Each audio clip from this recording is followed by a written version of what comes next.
وقليل من الآخرين.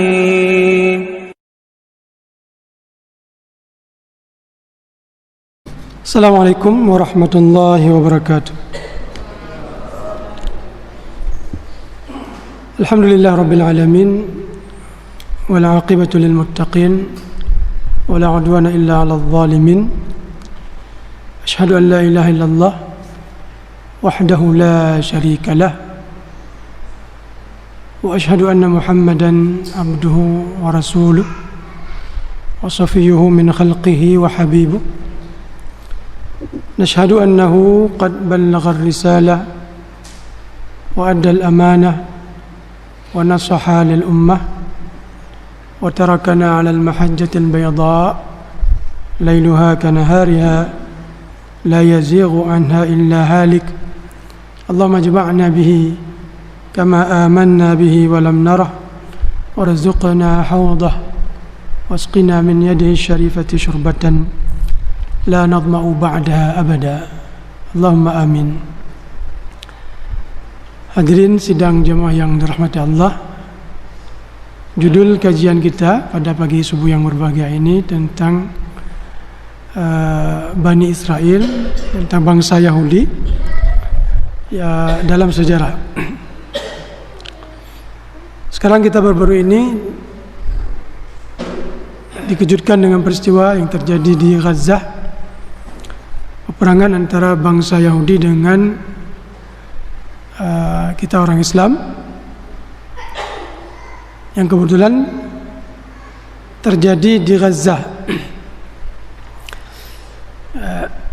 Itu kata-kata saya kebetulan ya, tapi kalau kita lihat di dalam Al-Quran, itu bukan kebetulan, tapi ketentuan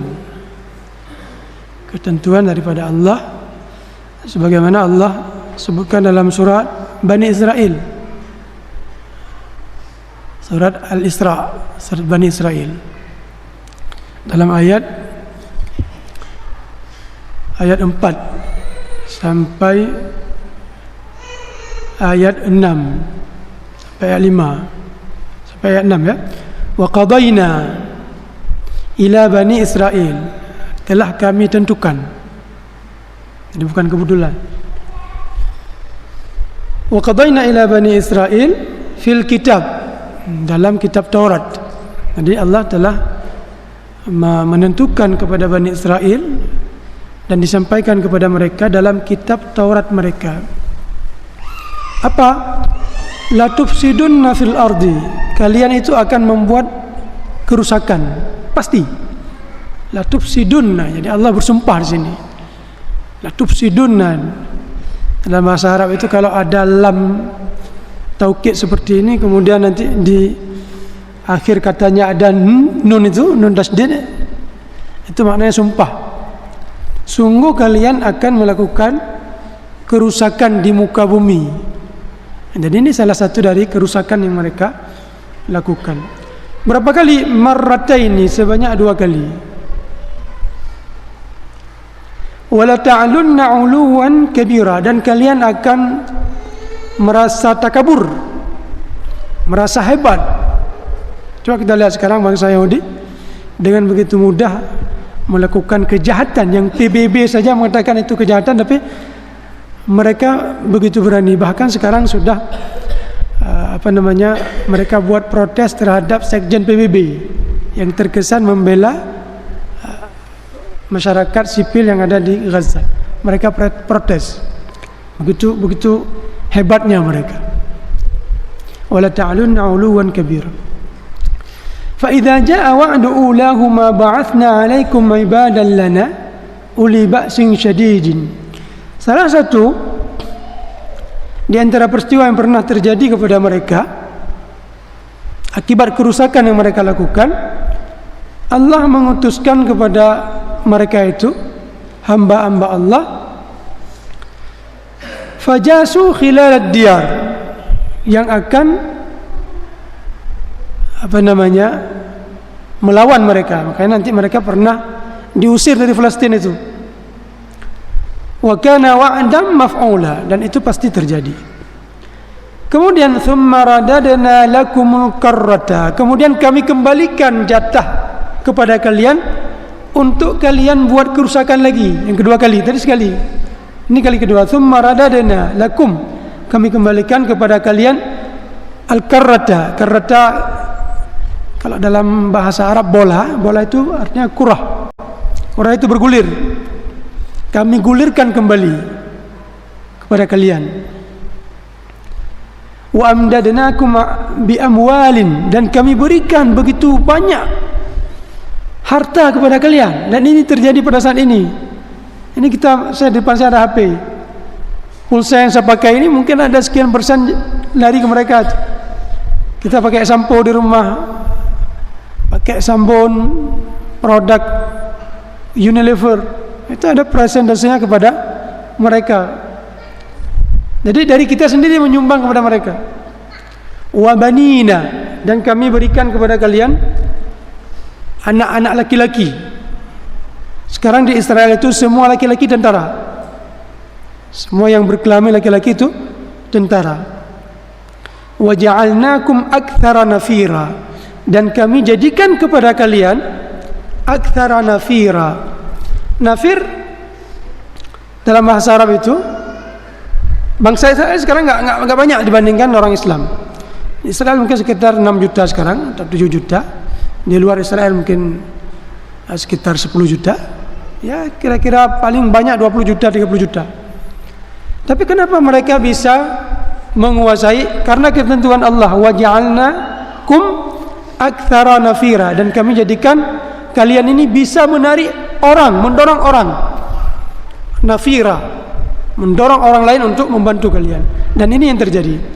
Kita mungkin heran, kok Amerika yang Kristen, kemudian Eropa yang Kristen, kok dengan begitu terang-terangan membantu orang yang berlawanan akidah dengan mereka, yaitu Yahudi.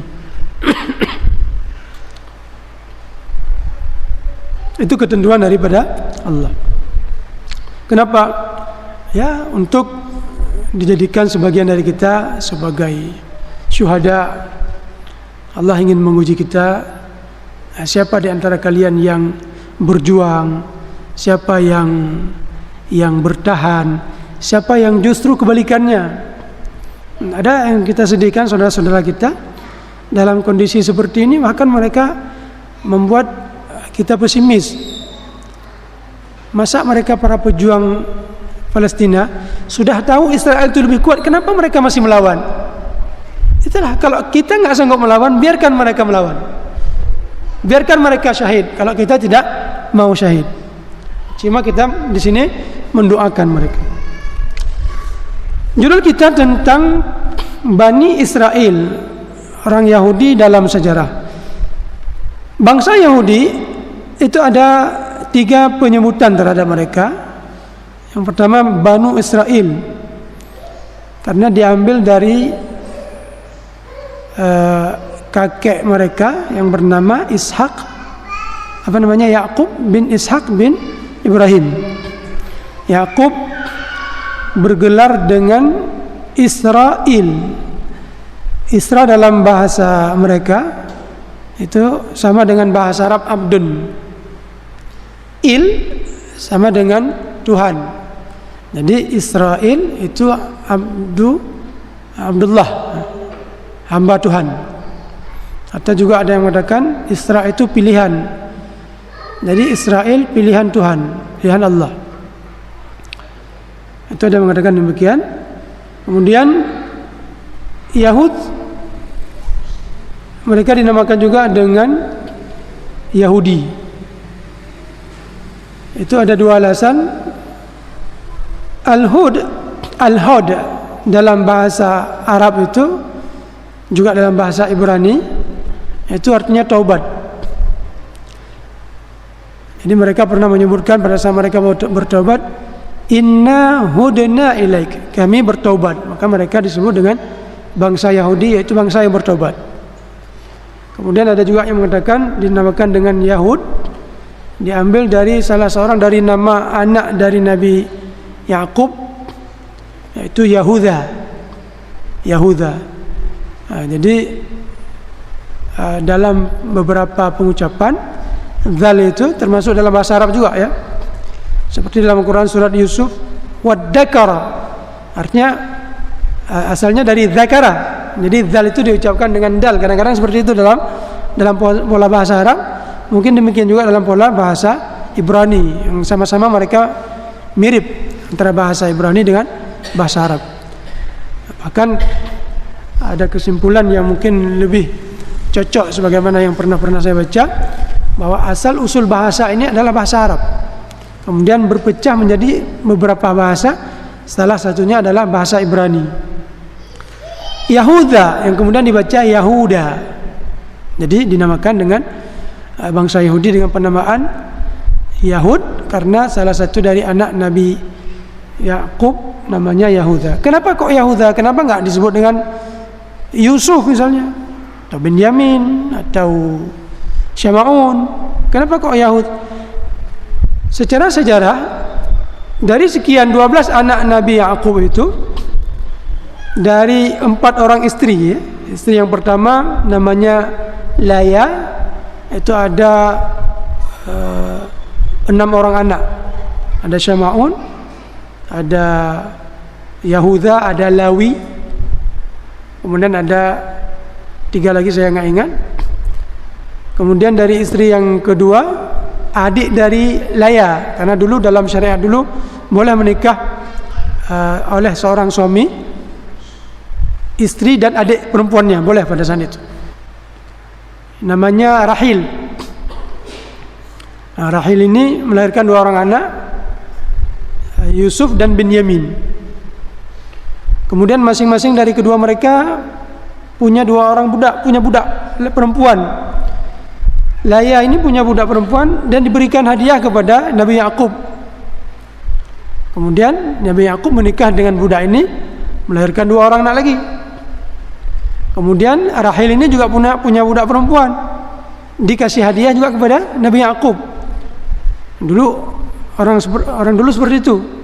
Istri itu mencari hadiah untuk suaminya berupa budak perempuan, seperti yang terjadi dengan Sarah memberi hadiah kepada Nabi Ibrahim Siti Hajar yang melahirkan Nabi Ismail. Dari budak Rahil ini melahirkan 2 anak lagi.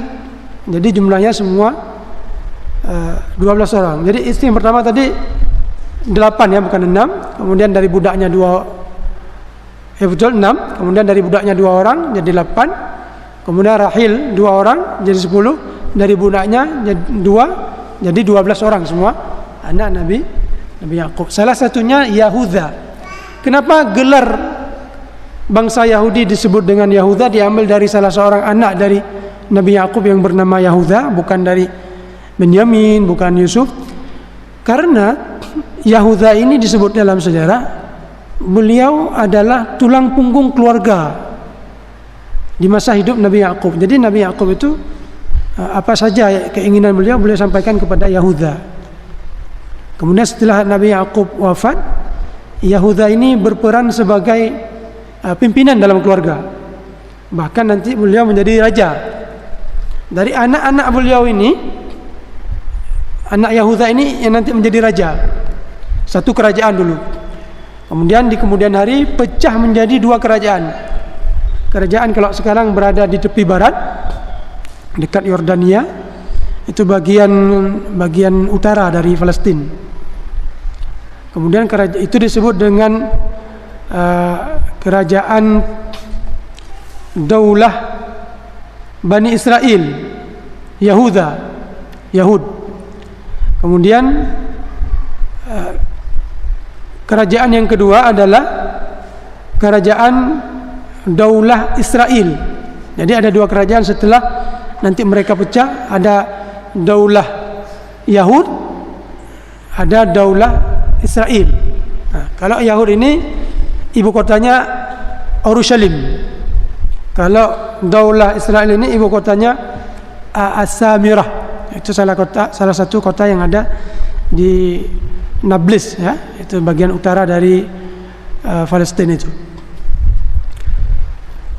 Maka Yahudi itu salah satu alasannya disebutkan dengan bangsa Yahudi, diambil dari salah satu nama dari anak Nabi Yakub yang bernama Yahuda, dan dia berperan dalam keluarga. Itu salah satu alasan. Ada juga alasan yang kedua seperti yang pernah saya sebutkan tadi, inna hudna ilaik, kami bertaubat, maka disebut dengan bangsa Yahudi. Kemudian di antara tabiat bangsa Yahudi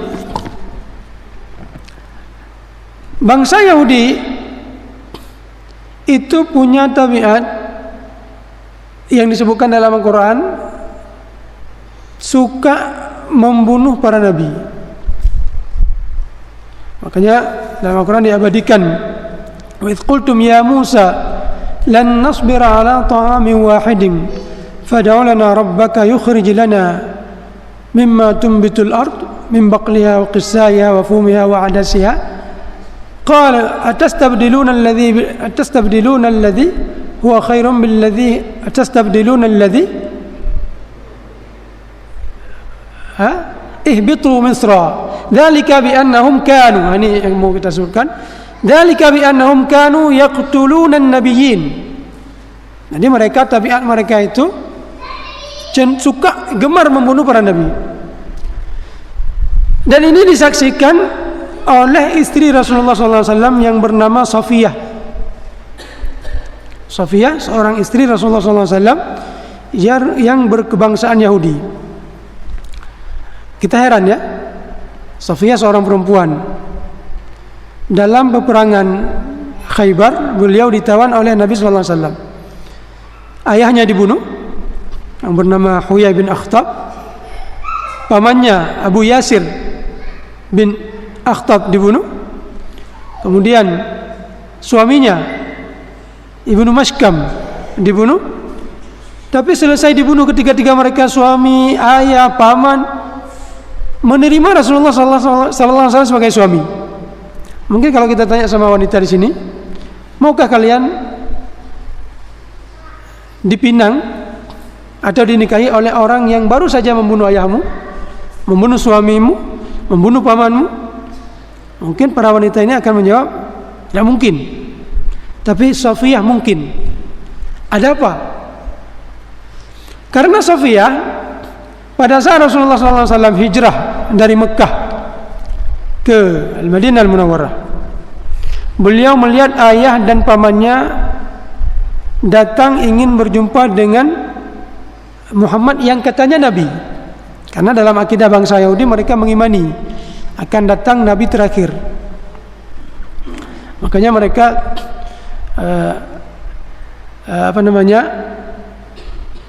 termasuk yastaftihuna 'alal ladzina kafaru, dengan Nabi terakhir ini.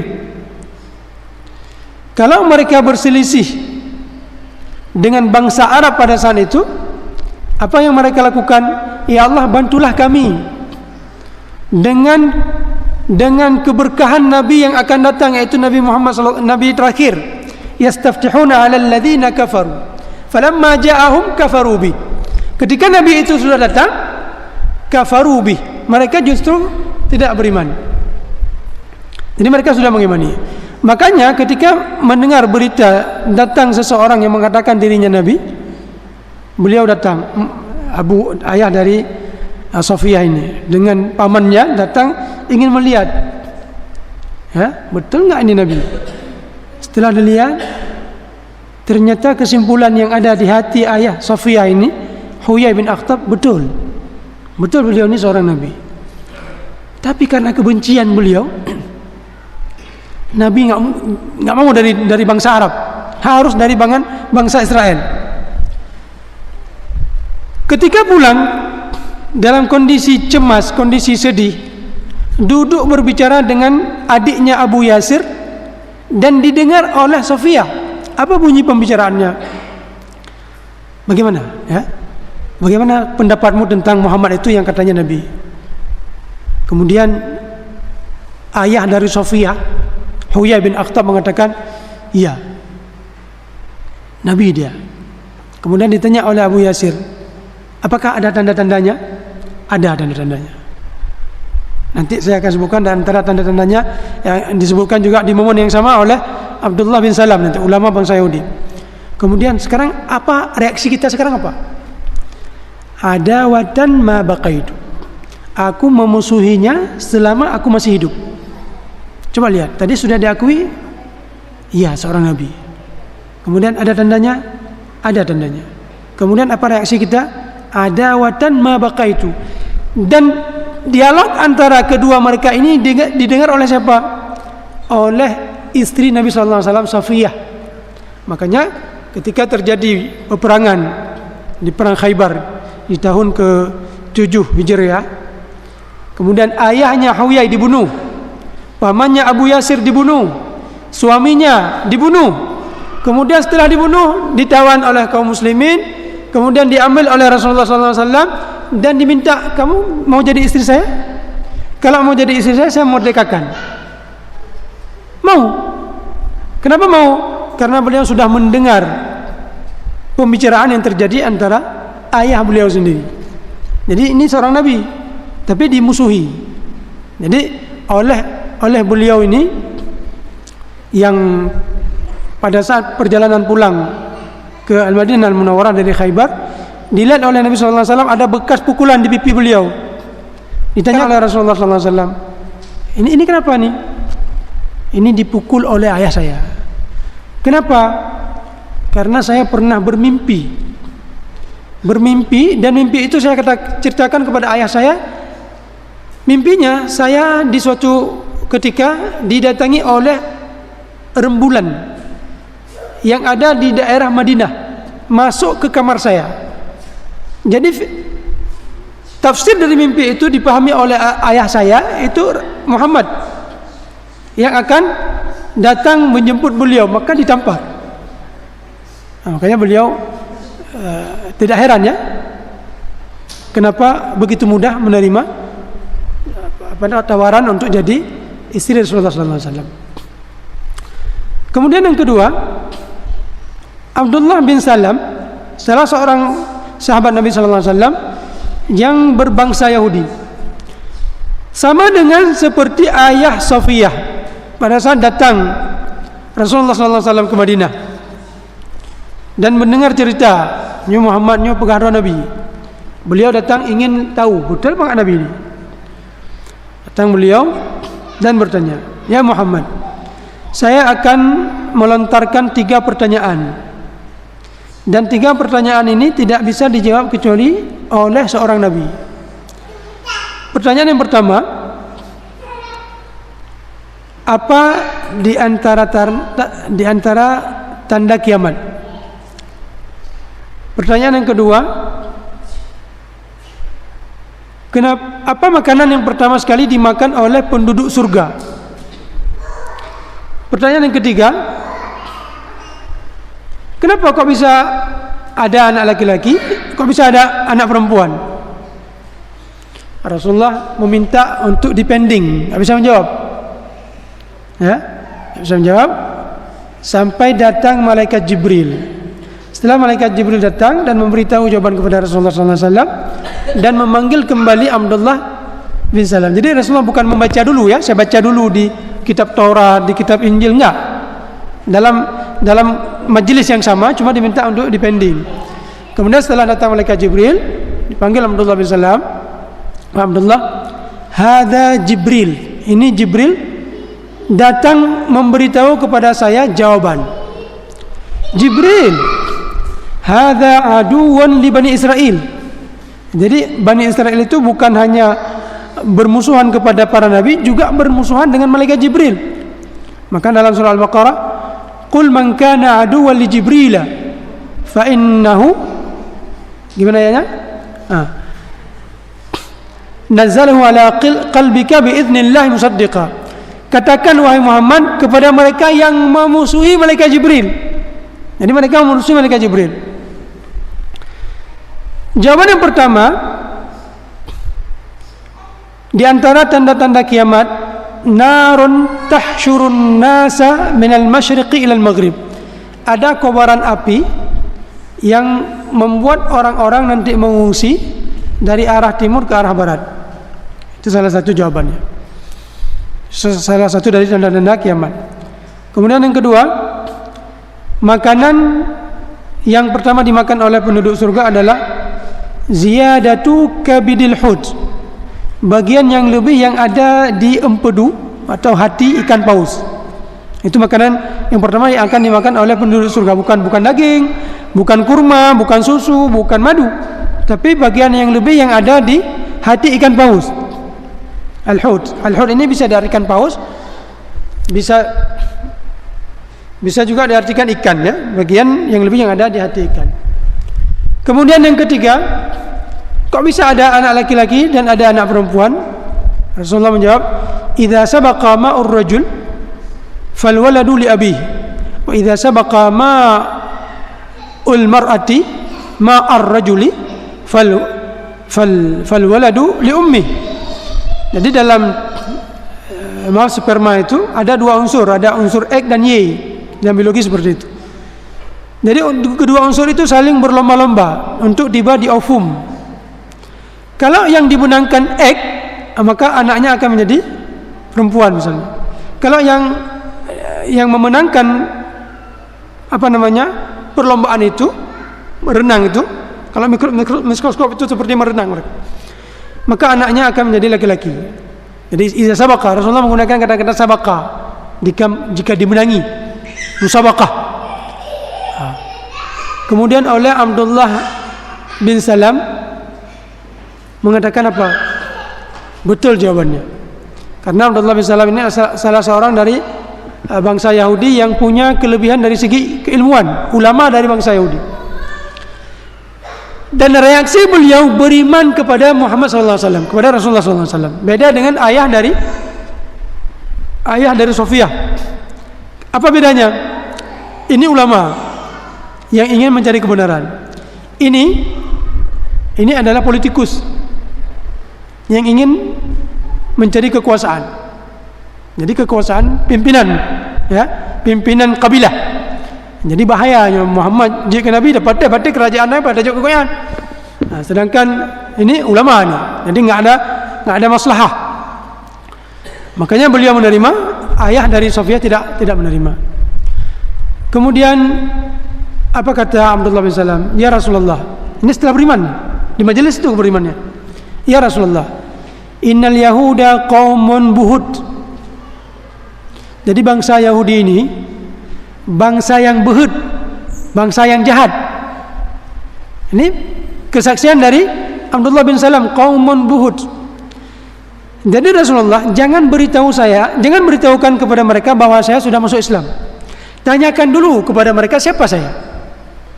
Kemudian ketika datang sekelompok bangsa Yahudi, Rasulullah bertanya, ayyukum Abdullah bin Salam? Siapa di antara kalian yang kenal dengan Abdullah bin Salam? Kemudian Rasulullah bertanya kembali, siapa dia? Mereka menjawab, oh hadza hibruna, ulama kamu. Wa ibnu hibrina, ini ulama kamu, gus kamu, tungku kamu. Kemudian Abdullah bin Salam keluar dari tirai, keluar berjumpa dengan mereka. Saksikanlah saya sudah masuk Islam. Apa reaksi mereka? Palit hadron, ya. Kan ulama kamu orang jahat hadron. Nah, itu spontan seperti itu. Jadi ini pengakuan dari bangsa Yahudi sendiri ini, ya, dari ulama mereka itu Abdullah bin Salam. Jadi mereka itu punya tabiat seperti itu, dan tabiat itu mungkin sedikit banyak juga diabadikan dalam Al-Quran, ya. Punya tabiat hasad, punya tabiat dengki.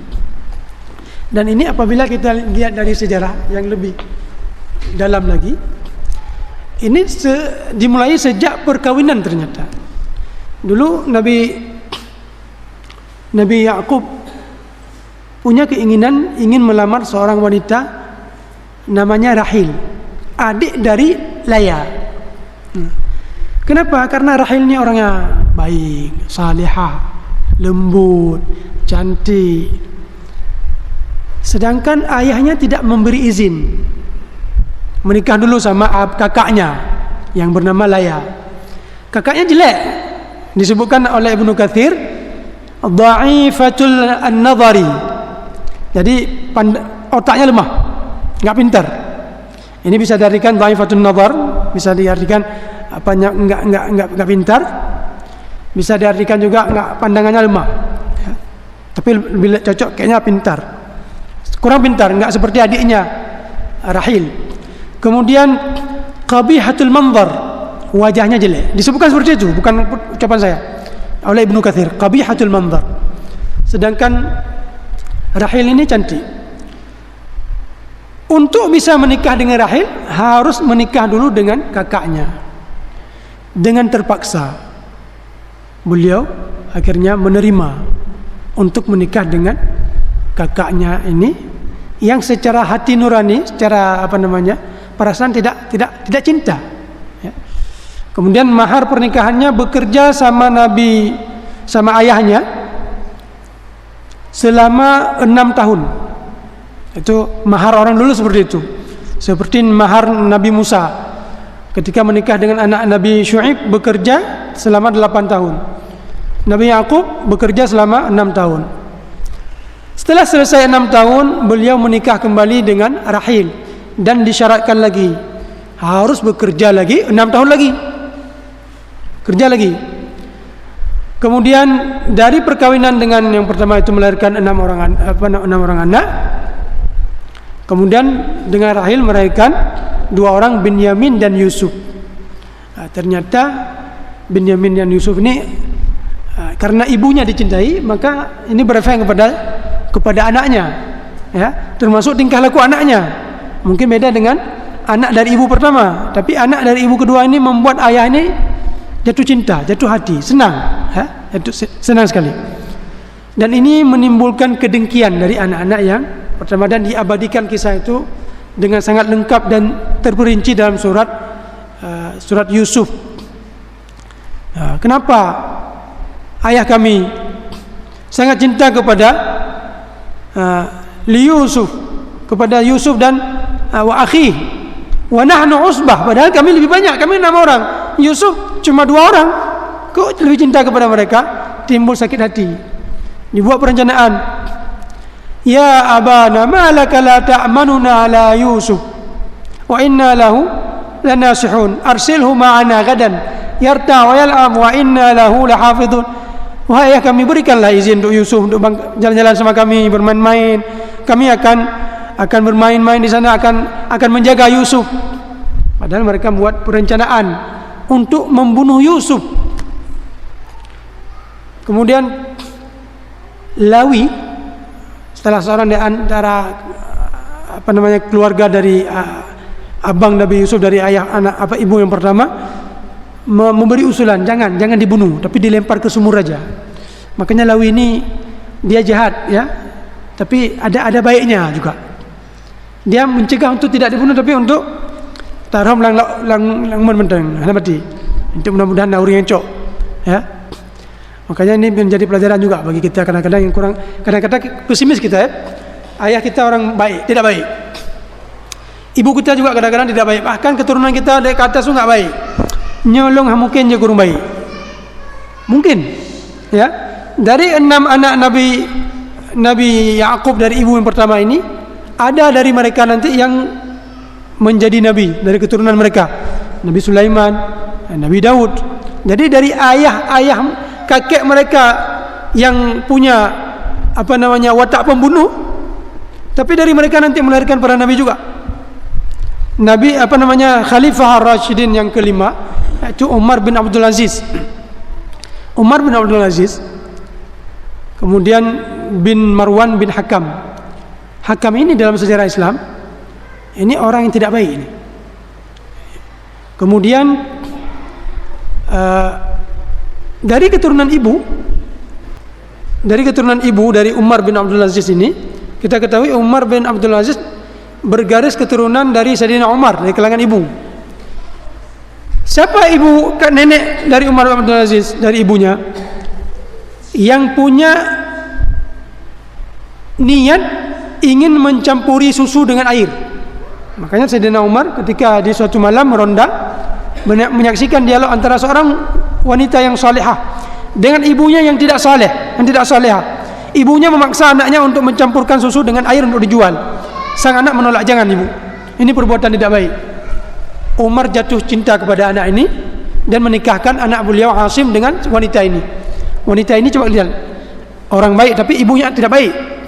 Yang melahirkan nanti Umar bin Abdul Aziz orang yang sangat baik. Jadi tidak menutup kemungkinan kita punya keturunan yang tidak baik untuk kita menjadi orang yang baik, atau kebalikannya. Nabi Ibrahim nabi, Nabi Yakub nabi, tapi punya anak, punya Yahudi, punya anak Binyamin, punya anak yang baik, ada punya anak yang tidak baik. Kemudian dari keturunan beliau nanti Nabi Ismail punya keturunan nanti Nabi Muhammad baik, punya Abu Lahab tidak baik, Abu Jahal tidak baik. Jadi wa minhum zalimun li nafsihi, ada yang seperti itu, muhsinun wa zalimun li nafsihi, ada yang baik, ada yang tidak baik. Kemudian kembali kepada kisah Yusuf tadi ya, yang muncul dari iri hati dari saudara-saudaranya. Dan ini salah satu sifat yang tidak baik yang ada dalam bangsa Yahudi, dibunuh. Umur Nabi Yusuf pada saat itu 17 tahun. Umur Nabi Yusuf disebutkan dalam buku Bani Israel yang dikarang oleh Syekh Azhar yang sudah meninggal, Syekh Said Tantawi, dinukilkan dari Hasan, umur beliau pada saat itu adalah 20 tahun. 17 tahun. Kemudian berpisah dengan Nabi Yakub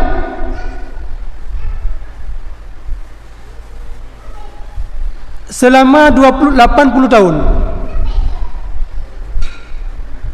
Wa kana baina firaqi abihi ila an yaltaqiya, 80 tahun. Kemudian setelah berjumpa kembali dengan Nabi Yusuf, Nabi Yakub itu dikaruniai umur beliau 23 tahun. Jadi masih bisa menikmati kehidupan beliau bersama Nabi Yusuf itu 23 tahun. Jadi sejak 17 tahun berpisah sampai 80 tahun, kemudian hidup 23 tahun sampai meninggal di umur 120 tahun, umur Nabi Yakub. Coba bayangkan betapa lamanya berpisah. Seorang ayah yang sangat dicintai, sangat mencintai anaknya ini, seorang anak yang sangat dicintai berpisah selama di umur beliau ketemu kembali 80 tahun. Kemudian Nabi Yusuf kita ketahui bersama bertemu dengan berbagai macam cobaan, masuk penjara, kemudian dirayu oleh wanita, kemudian bertemu kembali dengan saudara-saudara beliau. Yang perlu kita teladani di sini adalah sikap beliau dalam memberi maaf setelah dizalimi sekian tahun oleh abang-abang beliau. Ini luar biasa. Kemudian setelah ketemu, singkat cerita, Nabi Yusuf meminta kepada keluarganya untuk masuk ke negeri Mesir. Dan jumlah mereka pada saat itu sekitar 40-an orang masuk ke Mesir. Setelah masuk ke Mesir, kemudian diberi tempat di Mesir dan berkembang biak di Mesir. Pada saat itu disebutkan dalam sejarah, Raja Mesir itu raja baik, bukan dari keturunan Fir'aun. Jadi dulu pernah terjadi keributan dalam kerajaan, sehingga datang raja ini merebut kerajaan dari keluarga Fir'aun. Kemudian nanti keluarga Fir'aun merebut kembali.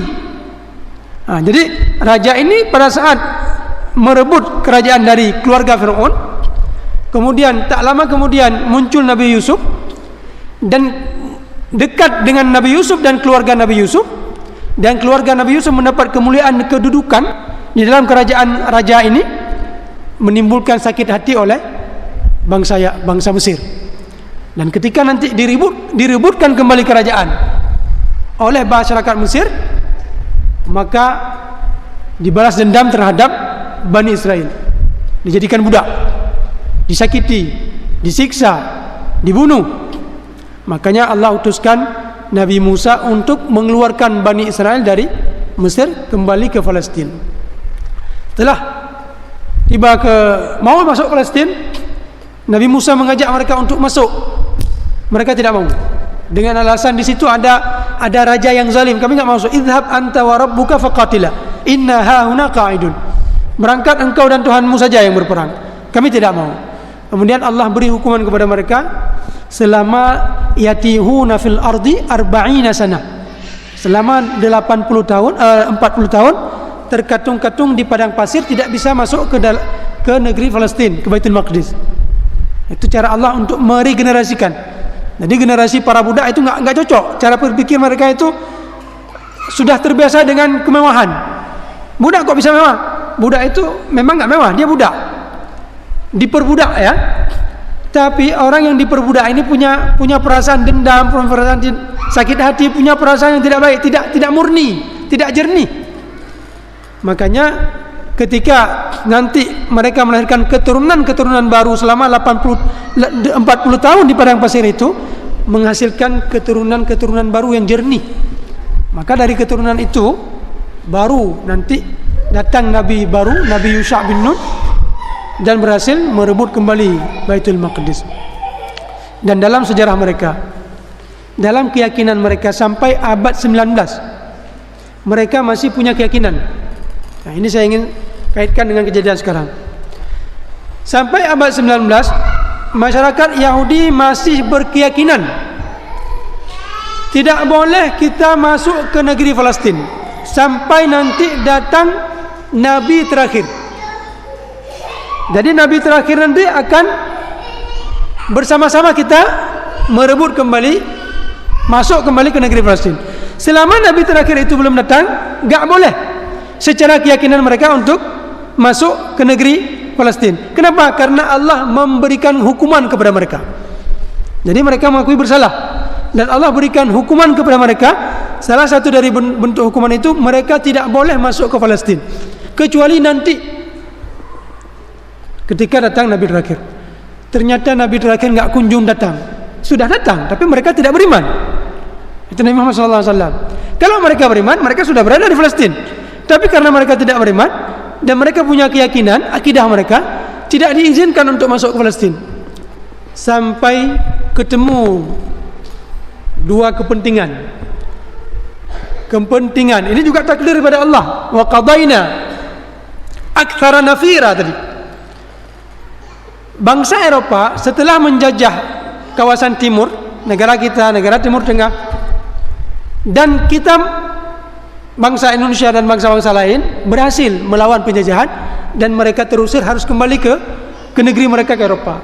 Sebelum mereka kembali, mereka memikirkan, nyo segolong tahu harus ada perwakilan kita yang ada di timur. Maka dibentuklah negara Israel. Mereka ya yang membenci masyarakat Yahudi, tak suka mereka masyarakat Yahudi, dipindahkan bangsa Yahudi ke sebuah tempat dan dibuat kerjasama. Ya, punya kepentingan. Nanti kalau kami ingin menyerang bangsa yang ada di kawasan timur, kami akan singgah di Israel sebagai negara persinggahan. Jadi ketemu dua maslahah orang Eropa dan orang Israel juga seperti itu. Ditentang untuk dibuat negara Israel oleh tokoh-tokoh Israel. Dijawab oleh yang membuat negara Israel pada saat itu, jangan dicampurkan agama dengan politik, ya, sekuler. Mereka ada juga sekuler. Maka terbentuklah negara Israel di bawah pergerakan yang disebut dengan Zionis, Suhyun. Jadi Suhyun ini, pergerakan Zionis, membuat dengan negara Israel ini dengan kerjasama dengan kepentingan bangsa Eropa dengan melawan keyakinan mereka sendiri. Ketika ditanya, jangan lawan keyakinan kita sebagai agama Yahudi yang dilarang kita masuk ke Israel, masuk ke Palestin. Jangan campurkan agama dengan politik. Itu keyakinan agama, ini politik, masalah lain. Maka terbentuklah negara Israel seperti yang kita lakukan. Makanya enggak heran kita banyak demonstran yang ada di Eropa, di Amerika, Mereka orang Yahudi tapi berdemonstrasi membela Palestina dan tidak mendukung orang Yahudi. Kenapa? Karena menganggap apa yang dilakukan oleh Zionis ini tidak mewakili bangsa Yahudi. Itu pergerakan Zionis dan mereka tidak sepakat dengan pergerakan itu. Dan ini semua kembali kepada ayat yang tadi saya sebutkan. Semua ini sudah ditakdirkan oleh Allah, tinggal kita jalani. Dan ini menambahkan keyakinan. Disebutkan oleh Syekh Sya'rawi pada saat menafsirkan ayat ini. Ada ulama salih, kata beliau, ada video yang di YouTube. Guru-guru kami dulu pada saat menyaksikan orang Israel Yahudi masuk ke Palestina, apa yang mereka lakukan? Mereka sujud. Senang. Bukan senang karena dibunuh orang Islam, direbut Baitul Maqdis. Senang karena terbukti ayat Al-Quran. Jadi mereka akan melakukan dua kerusakan di muka. Wa qadaina fil kitab la tufsidunna fil ardi marratain. Jadi sudah terbukti, dan ini kali kedua, enggak ada kali ketiga.